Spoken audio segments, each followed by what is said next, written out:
I was going to post a photo series on this, but I thought it might be easier to do a video. I looked up and researched cocktail dresses that have been around for quite a bit of time. The brand is established, it's been around for a long time, which means that it's tried and true. People know the brand, they like the brand, they're seeking it out. At the same time that the brand has probably been around in the early 2000s, that they've also probably designed specific styles that people are actively searching for. This was a great list. Gemini helped me come up with this list. I think it's a good example of a brand that you could pick up that's still sold today at places like Nordstrom's, Dillard's, even Neiman's, that they have cocktail dresses that also, if you were to find an older style in this brand, that it might still be worth picking up. I went onto the ThredUp website or to the ThredUp app. And I looked up the brand and cocktail dress. I'll show you some of that information. There was only one brand I disagreed with. I agree with Alex Evenings, Giovanni. Kay Unger surprised me, actually. They actually had some decent numbers that could be worthwhile. Maggie London, I'm still on the fence about. I know it retails for quite a bit. I still would want to do some more research before I told anyone to go out and buy it. I think I would want to find it at the bins first and test it out. I'm not really sure about that one quite yet. Aiden Maddox surprised me because I do come across it. It actually can resell at ThredUp for a decent amount. Terry John by Ricky Freeman, yes, of course.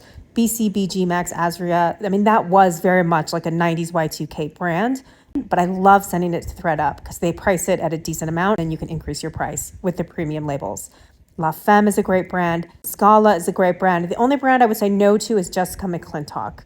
I haven't really found that it sells that well. With that said, my sister recently sold a Jessica McClintock dress. It was new with tags. I think she made like $50 to $60. That is something to kind of think about. There's always those outliers. I thought I would show you some examples. This Kay Unger cocktail dress, that's a decent payout. I don't know if this was sent in a regular kit or in a premium one. If I found this at the thrift store for $5, $6, I for sure would pick this up. It's beautiful. I thought that was really interesting. Alex Evenings, I love picking up Alex Evenings. I think a lot of people know that brand just kind of in general in the general population. So they know how it fits, they know how it feels, they know the material. I think this is such a great one to just keep an eye out for. The larger the size tends to do a little bit better too. Giovanni cocktail dresses, same thing, beautiful. I think they're really known for their beading. Does really well at ThredUp.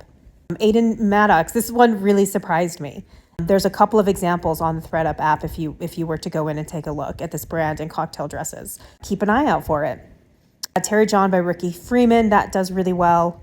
La Femme does really well. BCBG Max Azria, I've sent in cocktail dresses and priced them higher and made more. I do like sending a BCBG Max Azria. Scala cocktail dresses, the payout is excellent.